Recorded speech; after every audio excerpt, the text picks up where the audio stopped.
So when we think about economic justice, we usually think about poverty, and for good reason.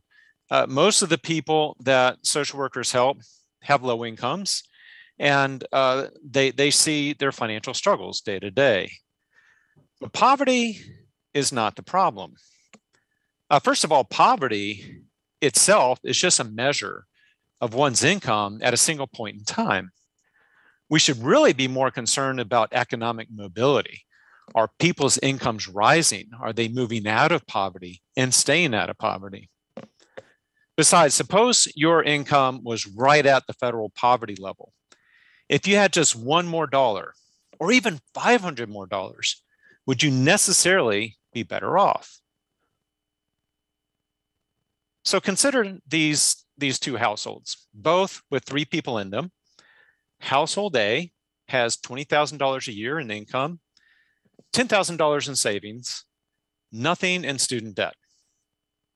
Household B, twice as much income, nothing in savings, $30,000 in student debt. Which household is more financially secure? Well, really neither. Both of these scenarios aren't really good. And so what the real issue is financial insecurity. It's concerns about whether our income can cover our expenses, things like childcare, housing, tuition, medical bills, whether we can manage the debt we're carrying, whether we have enough money saved for retirement, or even just emergencies like the pandemic. Now, over half of all Americans worry about their personal finances for many of the reasons that I just named, but also because there's a psychological component to this, that we feel vulnerable against powerful corporations and institutions that do not have our best interest at heart. Let me give just an example of this. How many of us pull out the mail and we see an envelope from a hospital and we know, oh yeah, we know what's coming, it's a hospital bill. And we're just filled with a sense of dread. So I had this experience recently where my daughter went to the emergency room for just one night for a dislocated elbow, $4,000 in bills. Now, this is with insurance. She is on my insurance. And she's recently out of college, not much income, so she applied for some financial assistance.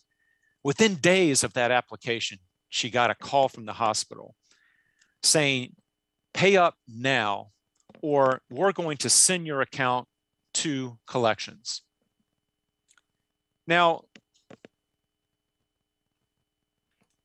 this is the sense we feel when we're up against these types of challenges. The advice we're given are things like this. And here's my favorite one because it relates right to what my daughter was experiencing. To be eligible for financial assistance, the patient is expected to have applied for and complied with all processes. Patients that are non-compliant or uncooperative may be denied. So what's the common theme here? It's that you and I alone are responsible for our financial security, regardless of what powerful institutions and corporations, the economic abuse that they're dishing out. Okay, but here's the good news. Hey, there's a multi-billion-dollar industry out there to give us all sorts of great financial advice. You know, if they just mandated financial education in the schools, right? And if people would just live within their means and stop buying so many darn chai lattes. So it seems like we're up against a lot, but we're also told, hey, don't worry, just trust markets because an economic tide will lift all boats. We'll be okay. That sounds pretty good. Sounds a little bit reassuring, but how is that really working out? Well, first of all, we know that economic inequality continues to get worse and worse. The top 10% of the income and the wealth distribution, their gains are growing exponentially greater than the bottom 90%. And we know that deep structural racism is an important aspect of our economic inequality, where white households have 7 times the net worth of Black households. Now, here's the real piece of evidence to pay attention to. And that is, up until about 1980, the rising tide really was lifting all boats.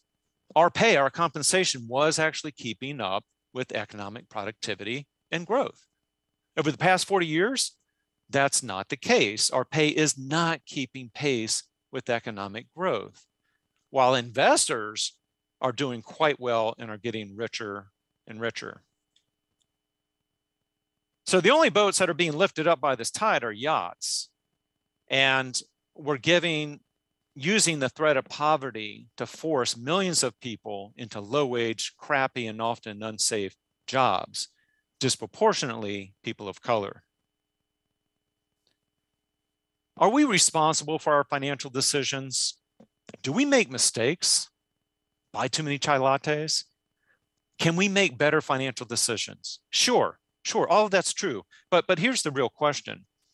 In what economic system do I want to make those mistakes and make those decisions? Is it one with sharp edges or one with guardrails? Now, there's nothing like a good old global pandemic to shake things up, to expose the glaring injustices we have in our economic system, but also to give us a little bit of a glimpse of what an economic system that works for all of us might actually look like. So first of all, we discovered that the government can actually help people, that the Department of Treasury looked under its couch cushions and found a lot of money to give us in the form of economic impact payments and extended unemployment. We also rediscovered grace. We suspended student loan payments and rent payments so people could cope with the pandemic. And then we also learned we could no longer take frontline workers for granted. So we have an opportunity to cast a positive vision for a people-centered economy. But what are we asking for? Like Frederick Douglass said, power concedes nothing without a demand. But here's the thing. I think our demands can be simple and quite reasonable. Number one, we want to be able to consistently meet our basic needs, such as food and housing, and cope with financial ups and downs like the pandemic. We want to own a stake in our economy, not just be paid for our labor. We want to be free from financial abuse, overdraft fees, legal fines and fees, high medical bills, outrageous medical bills. Now, we need a set of foundational principles that underlie these demands. First, interdependence. We're all in this together. Societies suffer from extreme inequality and structural racism. Grace. We can help people in need. We can cancel debt. We can give people the financial slack they need to live without a persistent sense of financial dread that harms their bodies, their minds, and their spirits. Dignity. We all contribute in meaningful ways, both paid and unpaid, that lift up our society. Our capabilities, our gifts, our contributions are more than just how our labor supports economic productivity. So am I selling puppies and rainbows? You bet I am. And here's why. Because we know how to do this. We have examples all around us. We just need to lift them up and celebrate them. And it's okay, here's an example. Basic income. The Alaska Permanent Fund pays a dividend to every resident in that state from the oil revenue that was earned that year. We, the rest of the states, including Alaska, could have a tech check, all right? This would be a dividend funded by the revenue of the tech giants who use our personal data to grow the digital economy. Employee ownership, profit sharing, bonuses, and shares. And when a company gets sold or goes public, workers get an equity payout. Baby bonds. Every child in the US gets $1,000 in a trust account that grows with interest until they reach age 18. And we can forgive medical debt and student debt. 90% of us want an economic system that makes us feel more, not less financially secure. These ideas can get us there, but we need to move away from just talking about poverty to talking about a vision for a people-centered economic system. Thank you.